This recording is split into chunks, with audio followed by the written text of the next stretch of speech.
Hey guys, we're back to 7 Level Questions. I have Pastor Josh Wesley here, and we are talking about worship. There's a good second level question to this one, and you are the worship man around town. I get to do that every once in a while. I feel like I'm the worship grandfather or father because I'm in worship world. That means if you get into your 40s, usually you become the old man because everybody's like, we got to keep you young so the senior pastor can get old. So this is like, let's get a new model, a new generation. But I've been doing it for a while, 22 years ministering. I've been singing since leading worship since I was 14, but now I currently serve at the local church, Chapel Springs Church, Bristol, Virginia. But I also get to serve this great network, the Potomac Network, to be the creative arts director, and we just get to have fun. So that's how we got connected at some some network events, and one of the things I love about you is you and I have similar roots. Yeah. You know, we grew up in church. Church. I'm a church boy. Church. So it's different. It's not what. You know, when you're here in Virginia, everything's a little... Yeah, it's a little different, especially Northern Virginia. Yeah, you get... it's like, a little, I won't say bland is a word, but don't have as much spice as, I grew up in gospel church in the South, my roots go back as far as, I think church has seasons, right? So if you go back to what season did you get introduced to Hillsong? What season did you get introduced to Brooklyn Tab? What do you know about, you go further back to, hey, Ron Canoli and Abraham Laborium on the bass and all these different things, the different styles to, okay, I got a piano on one side, organ on the other. It's church. All that. Clint Brown. Oh, Clint Brown. Gary Oliver? Yes, sir. Come on now. I remember our small church. Holy. Some Danny Chambers. Well, you're doing the Holy Ghost chicken wing. You're doing the whole thing. Like good. It's where it's at. And what I love about that, and what I love about what you bring to worship, too, is you have been in it for a long time, which means you can pull from the hymns, you can pull from gospel, you can pull from the current, whatever's, and I love how you mash it up. Thanks, and so you are really, really, really, really good when it comes to the move of the Spirit and working a room. But that's where our question comes in today. Yes. Because our second level question is, bring it to me. Is worship spiritual manipulation? Let that question sit in. Okay, so is worship spiritual manipulation? When I first hear that question, I want to practice my Jesus on you. Sure. And answer a question with a question. All right. Okay, so the question I would have is a hammer a lethal weapon? Sure. Yeah. I mean, like... It can be. It can be. Yeah. Right? If I go to a prison, it's not like they're just passing out hammers to people because no, we're all going to be carpenters. Well, slow your roll, man. That right there, you can take somebody's head out. Right? Worship's the same way, right? It's a tool, and then you have to ask a deeper question. So let's ask you a third question. Okay. So the third level question would be whatever number we're on would be, what is worship? Are we defining worship as musical worship? Sure. Are we defining worship as a lifestyle? Are we defining worship as sacred and non-sacred? Sure. What is worship? Okay, let's go to another level of question is worship, what is true worship? Okay, that's a thing. Jesus, in the Bible, that they talk about that. One day, true worshipers, they will come here and they'll worship in spirit and in truth. Okay. How about this? What is the worship that God accepts? I mean, after Adam and Eve, there was Cain. And clearly we learned through Cain's life that there was a level of worship that God does not accept. Sure. An offering that God does not accept. So when you start thinking about worship, it really does boil down to, what are we talking about? Is worship spiritual manipulation? You could say, Cain spiritually manipulated himself out of a blessing. He offered what was comfortable for him to give but was unacceptable for God. He manipulated himself to keep what he wanted and to withhold from God. What is manipulation then? What are we manipulating for? Mm-hmm. And I think the current church, or where we stay right now today, when we start talking about worship, it's Achilles' heel in the American church is worship is relegated to music. Sure. So if your definition of worship begins and ends in the key of C with music, Mm-hmm. it's manipulation. If that's the scope you have. If that's the scope you have. Now, I have heard one of my favorite quotes of all time is the only difference between leadership and manipulation is motive. I'm having to think about it. Okay. So if leadership is motive, that's a very nuanced way of thinking. So like leadership and manipulation, I don't think leadership is manipulation. No. Right. So but what's the difference between the two? The difference between the two, maybe not. Manipulation is me making you do something that you probably didn't want to do. I have changed. I have manipulated. I have changed what you want to do. Sure. Leadership is saying there's a common goal that we're going after. You share this goal. I share this goal. Let's go. Now there is part of the worship leading. So let's go. We'll define worship in a minute. Yeah. So if we stick with where I have heard students ask this question, and young people and YouTubers and TikTokers and all those people focus in, it's always music. Yeah. And they're talking about if you play the right pad behind the pastor, he sounds holy, and if you build the bridge 4 times, you can crash it. Okay, so let's talk. That is true. Right? Because you do. I mean, we talk about it backstage at events. Yeah. We try to do it. You do that, but there's a difference between being a Pied Piper and a worship leader. And what is that difference? The difference is, if I come into the situation as a worship leader and I carry the agenda. Sure. Versus seeking, God, what is your agenda? What are you doing? There's a level of open-handedness that you realize that I'm not the driver, I'm the chauffeur. Right? The difference is the driver gets to say where I'm going, I'm rolling. Hey, don't mess with my radio. A chauffeur knows that there's somebody in the back that's really directing the thing. It may look like my hands are on the steering wheel, but this ain't my car. That's his car. Yeah. So when you're a worship leader and you are taking this thing, there's a level at which you have to remind yourself that you're not the driver, you're the chauffeur. And that seems like a tension you always have to have. That is. It's never going to go away. That is it can start out as a tension, but as you grow and mature in it, it needs to be a surrender. I don't need to fight. I mean, let's think about it. If I am constantly in a tension with the Spirit of God, that tense thing, like who's driving, who's telling the direction of the day. I want to do this song. If I'm constantly in this tension with God to say, where are we going at the end of this service? I am going to always have this guilt, this weird thing, like it's on me to produce the moment. Versus I'm living in surrender. So there are times when I go to lead worship where I know exactly where I'm going to go because I've spent time with the Lord. Like worship leaders, talking to you. If you haven't worshiped out your set and you haven't taken time to go there before the people, before the Lord, when it's just you and the Lord, then that's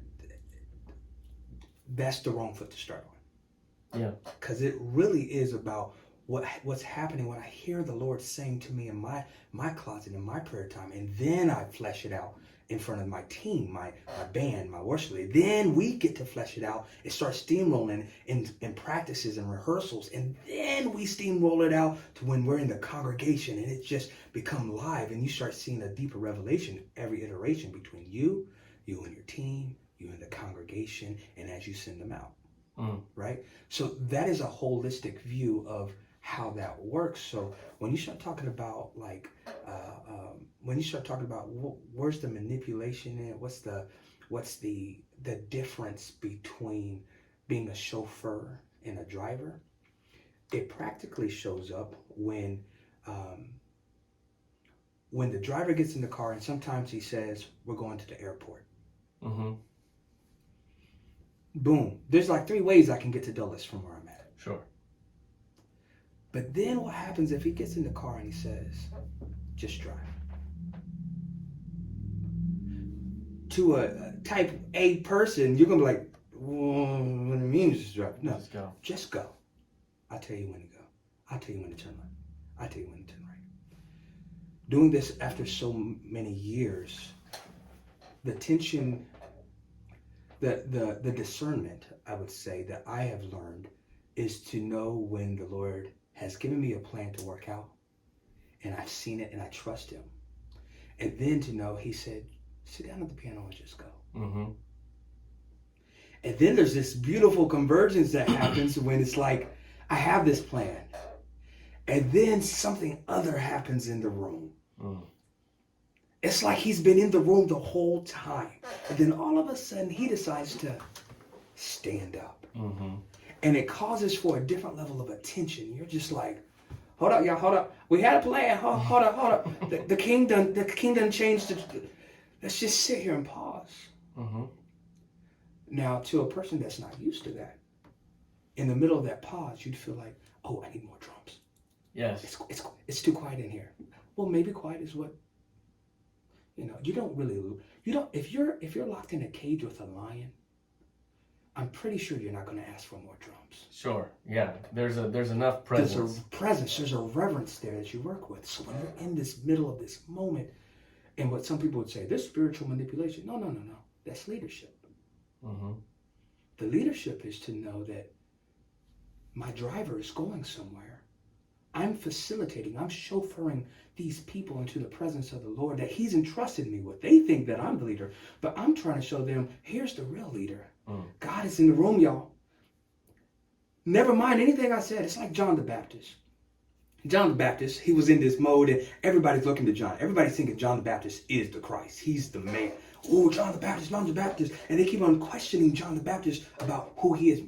Could you quite possibly be the Messiah? And John the Baptist is like, no, I'm not him. I'm not worthy to tie his shoe. I can't. No. Don't get it twisted. Stop. And as worship leaders, we can get into this place to feel like we are the ones to trumpet the entrance of Jesus, John the Baptist. But when the people start saying, no, I think you're the Christ, you start feeling like, oh, maybe I am the Christ. Yeah. Oh, well, Josh isn't doing worship today. Man. Yeah. So that's where in the culture of church, if the leadership doesn't guard the moment well, you can find yourself being the Pied Piper manipulator. Well, I think like you said in the very beginning, you can manipulate so easily, especially if you're not prepared spiritually, because it even preaching has a similar thing where how do you know what you're doing is successful? The crowd gives you this feedback and you feed off of it. Yeah, and it's so easy for that to become the drug. It is. You're right on it. So what do you do when the drug gets ready to take you over? How do you discern? How do you navigate that? Right when the crowd is hype. I'll give you a couple, for instance, where I felt like I've seen manipulation in worship. So there's been I've been like a district music person for a while. When I was doing it in Florida, I do all the conferences, and I did this women's conference. Women's conferences are always fun because women don't care, especially in the room full of a bunch of women. Yes. My kids ain't here. Jesus is great. No, this whole entire vibe is it's real. There's a level of vulnerability that it takes maybe the third or fourth service of a men's conference to get with. They come with an anticipation. Men always come in like, where's the beef jerky? Yeah. And so you have this moment. I'm working with a well-known TBN preacher. And at the time, William McDowell just dropped a song. I give myself away so you can. Man, what a song of surrender. Mm-hmm. A beautiful song of surrender. So the request, when I meet with the preacher, I go to the preacher and I say, hey, how do you feel like we're going to land? Are we going to salvation? We're going to Holy Spirit? Let me know how you feel like you're going to land. Because it's good. Worship Leader 101, you should do this with your pastor every day. Know what the message is preaching, so that when you sing, that you are also preaching to the same message. There's unity there. There is some connectedness. It's not just your worship time and the word worship time. No, it's all worship. That's why it's more than just musical worship. And then you go back to the pastor and say, hey, at the end of your message, what are you feeling like the Lord is leading to land a plane? Yeah. How can I support the leadership of the moment? So I go to them, and she says, we're going to go into an offering and this and I'm like, okay, I'm down with offering. I've been through some great offerings, but this was probably a little different. I said, let's do the song, Give Myself Away, or whatever. Actually, she didn't tell me anything, but the message was about surrender, as whatever. So I'm listening, I'm keyed in, I'm in service. Music pastors, please be in service when your pastor preach. I'm in Not the green room? Not the green room. Not the green room by themselves? Be in the room where it happens. Hey. So I'm sitting there listening to the message. I said, we're going to do it, give myself, text tape, give myself away. Keep it flat, give myself away. And on a dime, she turns this message of surrender to an offering. Mm-hmm. And I'm like, oh, heaven no. And I'm stuck in singing. And now she has verbally told me, yeah, that's it. Yeah, that's it. Sing it again. I'm singing this song, I give myself away, in a way that feels like a chant to get people to give themselves their money away to their hearts. I wanted to throw up. I wanted to get off the stage so quick. Mm-hmm. I have never, in such a gross way, been manipulated to play the Pied Piper as to get people to get up off of their money so that they can give themselves away. Mm-hmm. I apologized to my team. I said, guys, we will walk off the stage if that happens again. Because the presence of God is not meant for us to manipulate. We literally sung that song for about 30 minutes. What showed me that it was off was, it was this treasure box. Come bring your treasure. Mm-hmm. To time, talent, treasure. You know how preachers be. They bring the treasure box. It's literally, people gone are leaving. The ushers, security, take the quote-unquote treasure box to a secure place, because right this time it's a lot of money. Mm-hmm. She turns around, she tells me, sing it again. She turns around, looks down, and sees that the treasure box is gone. And this is what she says. Where's my treasure box? Where is my treasure box? Bring back where is my treasure box? Man, my first name wasn't Pastor all the time. Mm-hmm. I wanted to say some words. Mm-hmm. That's manipulation. And the people we talk to, in the services we talk to, are the most vulnerable people in the most vulnerable state. I mean, because you can get people to give money. I've been on traveling worship teams. Yeah, we've been doing, and if you play the right dun dun dun dun dun dun dun, and you switch from a major to a minor, people get feelings. Everybody gets all in, and then as a preacher, I know if I've got the right drummer and the right keys, I can make a moment happen.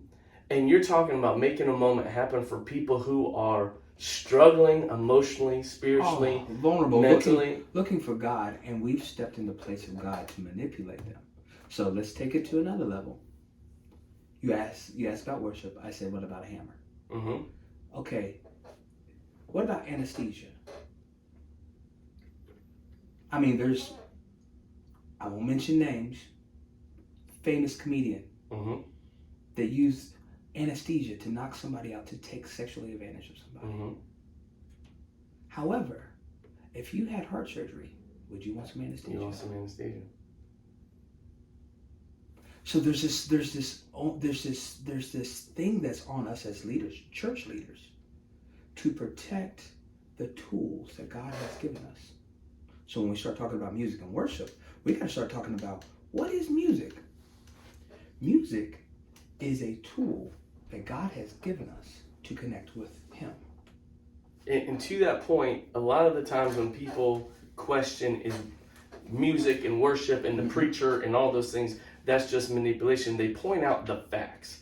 They point out music reacts with your brain, and watch your favorite show, environment, and all that stuff without music. Yeah, it's terrible.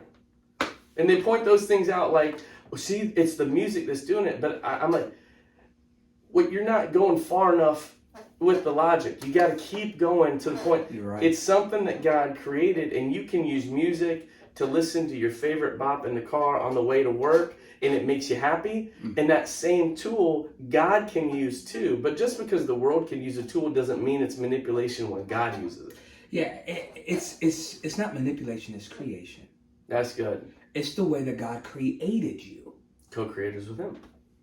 He created us to worship. Right? Everybody worships something. Mm-hmm. He created you in your DNA, in your bones. He created everything to worship. The mountains will sing His glory. Yeah. The grass that fades and withers is there to just say, I'm here because God said I can. All of His creation was meant to give glory to God, right? So when we start thinking about music and the way that we're created in a way that this thing that God created, music, resonates inside of our spirit. Yeah, keep going. That's good. And it sings out. It sings to a creator. I mean, let's think about all the word pictures that we see about God's throne room and the angels singing, holy, holy, holy. There is something about this creation that God made called music. Yeah. And then think about, what did Satan do? What was a big role that Satan had when he was this beautiful angel and instruments and everything coming out, and he thought he was the driver, but he forgot he was the chauffeur. Meant to usher people in and just, it's not me that's making the music, but this music is just coming out of me to sing the praises of God. And John the Baptist could have got caught slipping. And it's hard because what you're saying, if I'm hearing you right, what you're talking about is you're there to bring opportunity. You're not there to decide where it goes. But what that calls for from a congregant, if I'm going to church and you're my worship leader, I'm like, is Josh manipulating my emotions, or is he giving me an opportunity? I don't want to go to the altar, right? You mentioned, manipulation is making you do something you don't want to do. Well, we do give people opportunity to do something that their flesh might not want to do, but their spirit needs. So you're bringing opportunity, but what I have to give you is trust. Yeah, and so there's even two levels of what you said there. So there are people that will be a stick in the mud, and they ain't gonna worship. If my point as a worship leader is to get them to move, and I start fabricating things like, I dare you to lift up your hands. I need 3 people. I wish somebody would worship Jesus. And if I start feeling like I need to punk a congregation, that's on me. At the same time, if I stop looking at the people who don't want to worship, and I see the people that do want to worship, and I see the people that are curious about what is this thing worship, let me focus my attention on them. So in this conversation, let's eliminate the crazies. Sure. Now we're dealing with people that are engaged, passionately in love with Jesus, and people that are curious about, well, who is this God? As a worship leader tip is this: we need to really check the vernacular that comes out of our mouth when we when we are leading worship. Yeah. Case in point, fine arts. We love fine arts. Love it. Fine arts is nice. So you're in this place and we're judging people to do this worship set. Yeah.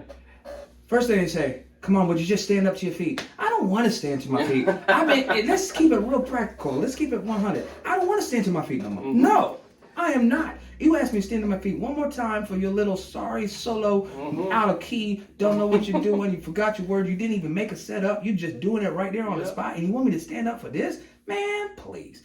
Look, and we say, hey, stand up, stand up, stand up. We just do it. Mm-hmm. That's for you, because you want the affirmation and yes. You want me to pipe you. But if we say, hey, we're about to sing a couple songs, maybe the Lord leads you to some different posture. Maybe you're supposed to be in the altar. Maybe you're supposed to sit stoically. Maybe you're supposed to lift up your hands. Whatever it is, I want you to hear the voice of the Lord inside of you. As we sing this next song, let's be obedient, not to respond to my voice, but to the voice of the Lord in the moment. Now, when a worship leader steps into there, because I'm no longer getting public affirmation of hands lifted. I've been in places where the pastor would literally count hands of how many people were engaged, and then you would get a number after service. Man, that's whack. Students do the same thing. Not like counting the numbers, but that's where the affirmation comes from. What you're saying is you've got to give up the result. You've got to give up the affirmation. Your job is the front end, the input. The output is up to him. And that's how you keep from being a manipulator in worship. And students, youth ministry. There's a lot of things in the brain, speaking to the youth. There's a lot of things in your brain that the synapses haven't quite connected. Sure.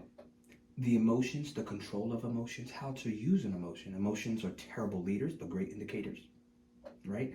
So in the middle of this, I feel it's very strong. I'll give you another manipulative moment in youth ministry specifically. So in doing youth ministry, we get the music, and you get it, and it feels like the club, and it's cool because this style does meet a generation. But then there comes a point where the kids are just jumping and they're dancing. And one time, while I was leading worship with youth, I saw these jokers are dancing around circles like it's like the Soul Train line, physically posturing towards one another. Okay, that's good. That's an indicator. And then I saw a popular singer on the youth team start singing, and that same group rallied around over them and hey. I'm like, ooh, this is whack. This is turning south. And I'm MDing for the youth, right? Which, when you're the old man on the team, be willing to MD for the young people. So I'm music directing them, and the singers are getting hype. And I was whispering to the mic, don't you drink from that potion. Stay focused. Don't do more. Stay listen to God. That's some foul offering right there. It's not yours. So define worship for me then. It's my response to God. In all worship is a response. There's revelation through God, the revelation of who God is, and then there's a response. Worship is my response to the revelation of God. If we want to go broader, worship is my response to a revelation of something. For the Christ follower, worship is a revelation of who Jesus is. And then you go a little bit deeper. Okay, but Jesus is just the doorway of my salvation, right? Jesus didn't say, I've come to show you me. Jesus is, like, here's a thing that happened to me a couple months ago. I was reading and I was just like, wow, I have really explored all that Jesus is, but Jesus is like, why are you just talking to me? Yeah. I've come to reveal the Father. Even Jesus didn't say Jesus said, when I'm on time with my life here, when I'm with Jesus here right now, when Jesus was here on earth, he's revealing who? The Father. And then he preps you up for the Spirit, and he's like, man, these other two cats, they are also Like, you need to know the Father, and you need to know who the Spirit of God is, right? So what is worship? It is a response to a revelation. For the Christ follower, it is a response to the revelation of who God is. Okay, so I'm going to sum up what you just said, and I wrote it down because I want to remember this forever. Okay, so if worship is a response, then when we're talking about manipulation, it seems like manipulation needs initiation. Okay. It needs to be like you initiating something. We're about to nuance some statements here. As opposed to responding to what God is doing and being open. And if you add that to that, I'm going to give up the result. Now you've got a recipe of accountability for yourself. You've got some questions you can ask yourself as a leader. So if you did this, worship is a response to a stimulant. It is manipulation when the stimulant is other than Jesus. That's good. Say it again for those in the back. Worship is a response to a stimulant. Manipulation is when that stimulant is anything other than Jesus. Because anything other than Jesus is outside of the true intent of worship and why you were created. But we can't make Jesus anytime he's a stimulant a bad thing. No. Right? We can't be like, man, they've really set an atmosphere. You walk into any other place in the world and you're like, oh, what a great atmosphere. But then people walk into church and like, oh, they have an atmosphere? What manipulation? It's like, shut up. That's not what, we are responding to what God is doing. You're responding. And creating. You can create opportunity off of what God has already put in your heart.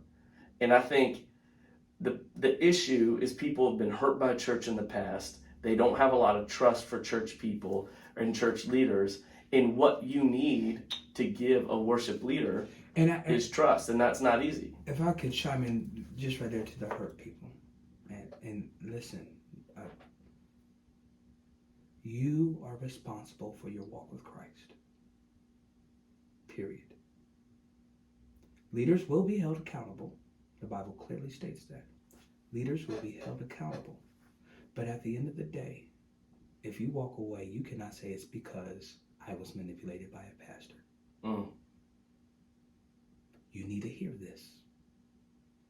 The glory of God did not change because of one or two bad apples.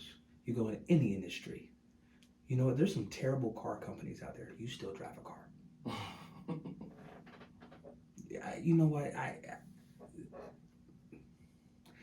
There's some terrible Mexican food out there. You're still gonna risk it on those enchiladas. You're gonna go down to Uncle Julio's. Go ahead, give us a shout out. Can I get a check in a minute? You're gonna go to Uncle Julio's and you get you something nice. You're gonna go to the taco bus with a corn tortilla and some homemade. Grandma's making it in the bag. Yeah. Somebody who's been through some things and has put some love into that. Some sweat done dripped into that recipe. You're gonna go there.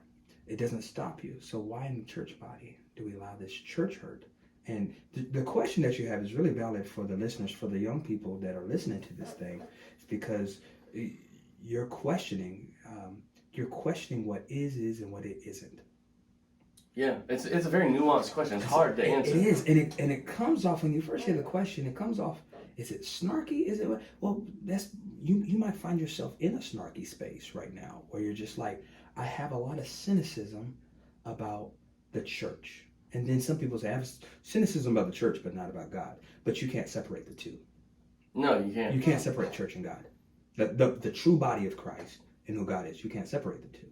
So there's something that in that question, if you're questioning, but here's the difference between having questions and questioning. Yeah. Right? If your heart is really a cynic and you're just questioning who God is, I would challenge you to get a fresh take of who God is, and then the kingdom that He's designed for us. Yeah, doubt. God can respond to doubt. Oh my goodness. He loves. I mean, he engages with that. And I think if we're not afraid to respond to doubt, if you're asking me, and you're like, I've been in church, that worship stuff, the music, the lights, the show, that's just spiritual manipulation. And you're okay to answer something like, it can be. It can be. I think you earn more credibility there than looking at somebody and be like, well, and trying to defend it. No. And it's like, I think we got to be okay with saying, hey, it can be. It's like a hammer. It's like anesthesia. It has to be used in the proper place. And then you've got to think through it enough. You got to get to that second level to say, but here's what worship is. Worship is us responding to what God is doing. Worship it. And find the definition that's biblical and that makes sense in your brain, that you can communicate. But most of us, we get defensive before we get communicative.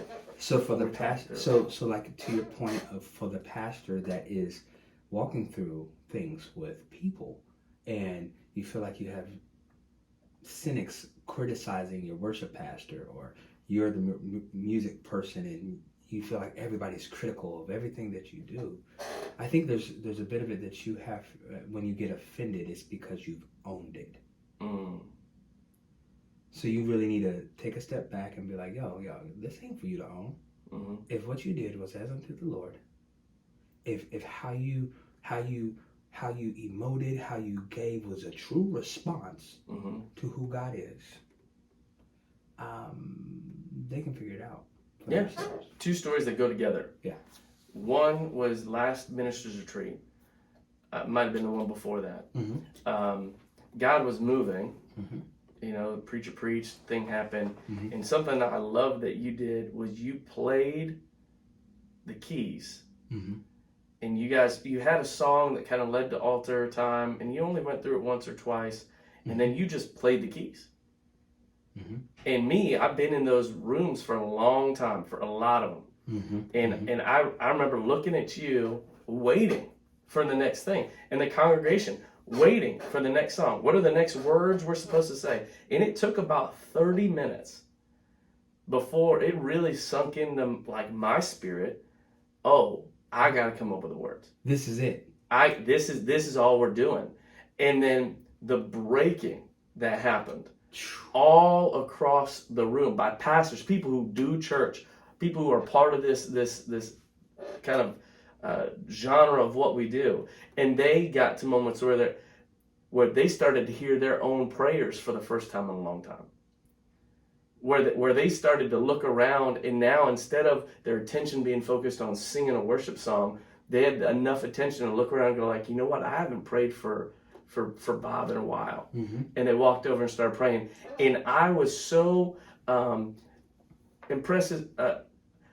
Honored is probably the right word. I was so honored to be in a room and to follow your leadership in that moment, where I was like, man, this is a guy that I can trust with the moment, because he's not trying to manufacture the moment. He's just in it. Mm-hmm. And that's so hard, because I was just talking to a young preacher who, it was his first altar call. And he's talking about, what do I do if nobody shows up? And I was like, you move on. It's not your job to get them to the, but even a young preacher who's watched me preach a lot, who's been in my ministry for a long time, mm-hmm. he still, when it's his turn, so young preacher, young worship leader, when it's your turn to get up there, your gut reaction is gonna be, how can I get people to the result that I want to get them to? Mm-hmm. But seasoned worship leader, someone who's been in it, you've been in it long enough to give that up. I hope that I've been in it long enough. Now when I do altar calls, I do an altar call in front of 4,000 people. And if nobody moves, it's not my fault. So for us, let's talk to the seasoned leaders. Sure. It is our responsibility to pass this truth on and to live this truth on in front of those that we disciple. That's so, yeah. Right. Because oftentimes we don't hear this story, and the light bulb doesn't come on until you're on the tail end of your ministry, and you're on the downside, and nobody's calling you to preach anymore. Mm-hmm. And then you want to come to a young buck as a perceived has-been trying to school, and you sound salty, but maybe what you should have been doing that before you hit your peak, your prime, You start sharing the wealth, because if I share the wealth, sometimes we keep trade secrets to ourselves because it means we get the booking again, because only we can do it. Yeah. Right. You can show off every once in a while. I still got it. I still got it. What did you do? Why did you do the old stuff? And it just was so fresh. And then that's why we do stuff. Yeah, really, it was from 1946. You heard that? I never heard. I have to hear it. How was it? And the young people think it's a brand new song. Old people are like thanking for it. And we, me and you as leaders, the leaders out there, need to begin to hear. This is truly God's ministry. This is truly God's moment. The results are up to Him. Paul planted, Apollos watered, but God gave the increase. Yeah. Now we want to do all three. Yeah, we want to see all three in 2 years. We want to see all three. Maybe your season is just to plant. A missionary understands this. Yep. A missionary that goes to the Middle East that died, or goes to South for the cause. And this one tribe hears about Jesus, and it's been waiting for the second iteration of somebody to come over the mountain to tell them about the Jesus that's been passed down, because they didn't get to see the full scope of everything that's happened. And then somebody comes and waters. But at the end of the day, when the harvest start coming about, who is it that they are responding to? Are they responding to the first missionary, the martyr? Are they responding to the missionary that came in water? No, they are responding to a revelation of who God is. And that's how they connect with worship. That's good. You said you had two stories. Well, the youth pastor, he connected to the first one, because both of them wanted to manipulate a moment. And then I thought you were such a good example of how not to. I've got two students that when I was a youth pastor, they went from like not knowing how to play anything. I'm not a musician, but I was like, we need worship. And so, I played drums very poorly while they played guitar really bad and keys not so good. Yeah. But the one thing, if I did anything right as a youth pastor, it was the main message I gave them was, it's not your job to make them clap. And they would get so upset, and they would get so down, and so like, man, they're just not getting it. What's going on? And then, 3-4 years in, there's a culture of worship, but it's only with a handful, right?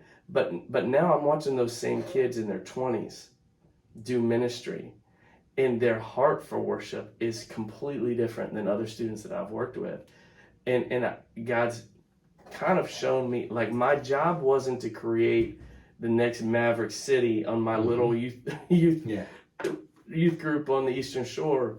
It was just to share that heart that you just talked about with the next generation coming up. Yeah. But that's a hard call, because it's not sexy. You know, it's a hard call until you actually look at the totality. Musicians, that's look true. At the totality of the effect of your ministry. So this is why worship music and the message and all that, the body has to work in a healthy way together, right? Because we could build a worship culture that be ducking in the altars. Brownsville people used to do this. They know the posture, and they get hyped. They love it, right? So we could build this culture like that, but then you just get a bunch of sycophants. Yeah. Right? And it comes down to it when I see a person that used to jump around in the altar, and I see them at the local grocery store, and when I see them, their life is broken. Yep. I haven't seen them in church in about a year. They're divorced. The kids have nothing to do with them. And I would say to myself, but you, Brother Smith, you was just in the altar, you would be the one that gave the tongues and interpretation, and you would be the. They're trying to manipulate their life back in order, and they can't do it. And when we as pastors and leaders play into the manipulation, and we don't start getting into the formation of people's lives and circling people back around who Jesus is, where you have a holistic definition of my life as a response to who Jesus is. So that means when my son is on my nerves, he's 6 years old, shout out to Justice. He's 6 years old. He responds to me in a weird way, and I want to go upside his head. Mm-hmm. Like every parent, father to son, you want to throw punch him every once in a while. Every once in a while. Just accidentally mush his face a little bit. But am I going to respond to this little dude? Or am I going to respond to who Jesus is in the moment that says, Jesus doesn't throw punch me. Jesus' grace is sufficient. Yeah. And what is this little microcosm because he snuck an extra cookie? Mm-hmm. And I'm going to rage out over this? Because he lied to me. Yeah. Or am I going to take this as a moment to be what Jesus would do and say, go and sin no more? Mm-hmm. What does that look like? So the manipulation, if in this moment, you're looking for a why, an anchor, a hardcore anchor as to why not manipulate people. It's because the people's lives are beyond the musical moment. You would rather give them some sustenance in your Sunday morning service that is going to change the trajectory of how they interact at work, how they interact in their homes, how they interact in the most deepest, dearest relationships. Don't forfeit for the emotional response. Don't forfeit the moment, young people, when the altar call is good and you go down there and you're crying. You say, I'm repentant, I'm sorry.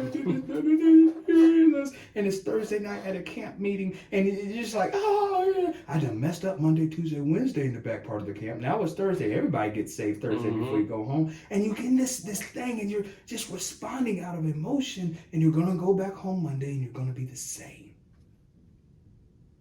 Us as leaders need to say, what is it worth having a hype Monday opener if they never got the point after 3 days in the presence of God and they still don't understand? It's hard. So leaders, don't forfeit the hype of the moment. Don't forfeit the true change that needs to happen for the hype of the moment and manipulate. There's a deeper work that has to happen beyond music. What are we responding to? That's worship. So, to answer your question, is worship manipulation? We've learned it can be. It can be, but in its proper place, it's leadership. It's a response to who God is. That's so good. I'd like to give every guest one chance to look right in the camera and give you pick student or leader, give them a nugget that they can take with them about the question, something that you just want to leave them with. Love Jesus by yourself where nothing else matters. Do it consistently. That's good. That's awesome, man. Thanks, Josh. Welcome. Hey, that's second level, guys. I hope this helped you find Jesus, get a little closer. Now go and share faith better. See you later.